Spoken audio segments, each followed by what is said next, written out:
Hello class 10. Last time we started chapter number 6 spectrum, in which I told you the visible spectrum of light which is formed by passing white light through a prism. And when white light passes through a prism, it splits into 7 colors: violet, indigo, blue, green, yellow, orange, red, and this band of 7 colors is known as the spectrum. But children, experiments show that the spectrum of sunlight is limited not only between the violet and red extremes, but it extends on either side beyond these extremes, to which our eyes do not respond. We cannot see this part of the spectrum beyond the red end and below the violet end. So the part of the spectrum beyond the red extreme and the violet extreme is called the invisible spectrum. This part is called the visible, and this lower part as well as upper part is called the invisible spectrum. And this complete band of rays, of waves, that is known as the electromagnetic spectrum. Thus, the complete electromagnetic spectrum in increasing order of the wavelength. As we are going above, the wavelength is increasing, or decreasing order of frequency, and frequency is decreasing as we are going above. So, the complete electromagnetic spectrum in ascending order is gamma rays, X-rays, ultraviolet, visible light, infrared radiations, microwaves and radio waves. These are known as electromagnetic waves. They are of different wavelengths, but they have properties similar to the light waves. Their nature, their properties similar to the light waves, but their wavelength range is different. Each wave travels with the same speed, equal to 3 into 10 to the power 8 meter per second in vacuum or air. The speed of all these electromagnetic radiations 3 into 10 to the power 8 meter per second in air or vacuum. And the speed, frequency and wavelength are related as follows. C equals to F lambda, where C is the speed of these waves, F is the frequency, and lambda is the wavelength. So children, this diagram shows you the complete electromagnetic spectrum. The rays of minimum wavelength are gamma rays. They have wavelength shorter than 0.1 angstrom, and if you have to convert in nanometer, you divide by 10. That means 0.01 nanometer. Next are X-rays. They have wavelength in the range approximately 0.1 angstrom to 100 angstrom. Then are ultraviolet rays between 100 angstrom to 4000 angstrom. Then comes the visible light, violet, indigo, blue, green, yellow, orange, red. They have wavelength in the range 4000 angstrom to 8000 angstrom. Then above them are infrared rays, wavelength in the range 8000 angstrom to 10 to the power 17 angstrom. Then microwaves, wavelength in the range 10 to the power 7 angstrom to 10 to the power 11 angstrom. And the last one are the radio waves above all, with maximum wavelength and minimum frequency. Wavelength is greater than 10 to the power 11 angstrom. So these wavelengths are the characteristics of these waves. So children, you have to learn all these wavelength range. Electromagnetic waves. These waves do not require any medium to travel. That means they can propagate through vacuum also. They all travel with the same speed in a medium. For example, in vacuum, the speed is 3 into 10 to the power 8 meter per second. They all travel with this speed only. These all rays exhibit the properties of reflection and refraction.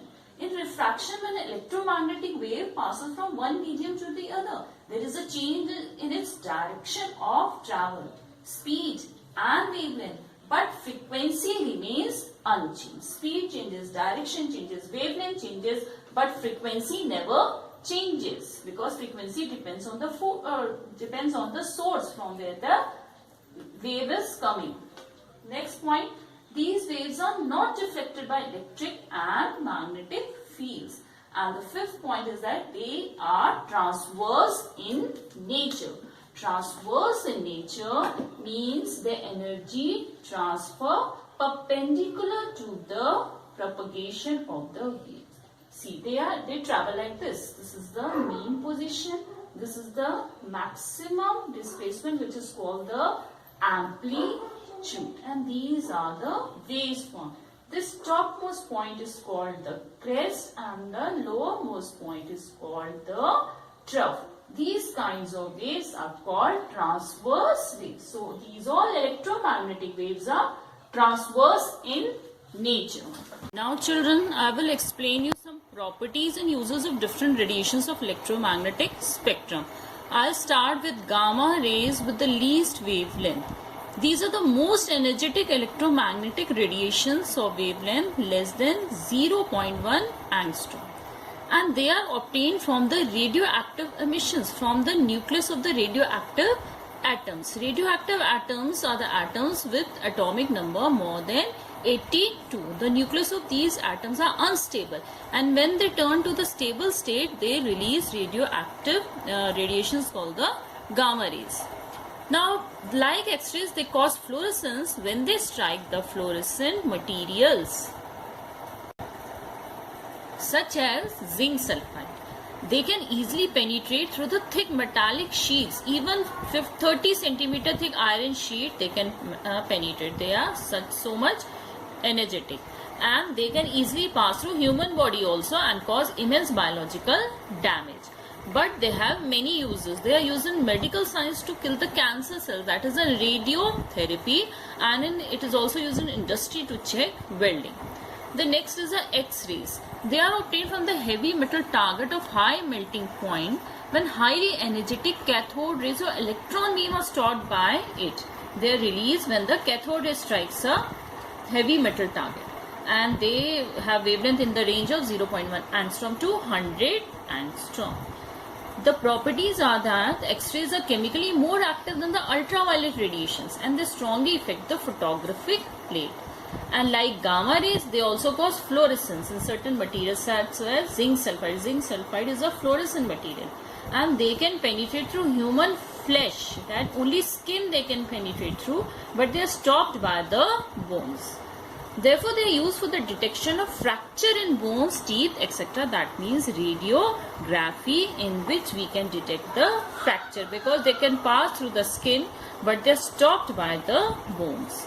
So they are used for diagnostic purposes such as CT scan in medical science.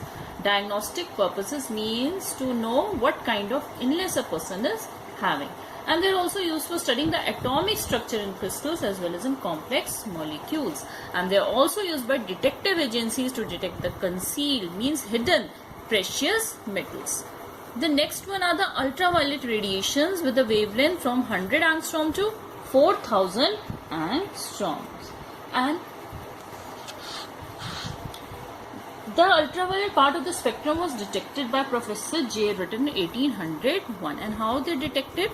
If we take silver chloride solution, we will expose it to the electromagnetic waves starting from red to violet, it means visible light. Then beyond it, it is observed that from the red to violet, then the solution remains almost unaffected, no effect in the visible light. But just beyond the violet end, the solution first turns violet and then finally to dark brown. That means there exist certain radiations beyond the violet extreme of the visible part, which are chemically more active than the visible light, because they are affecting the silver chloride solution. So these radiations are called ultraviolet radiations or actinic rays, and they can be detected by the chemical activity on dyes and photographic plates. And one more important thing, the spectrum of ultraviolet radiations cannot be obtained by ordinary glass, because glass absorbs these radiations. So we use quartz prism, a prism made up of special material called quartz, to obtain the spectrum of ultraviolet radiations. And from where do we get the ultraviolet radiations?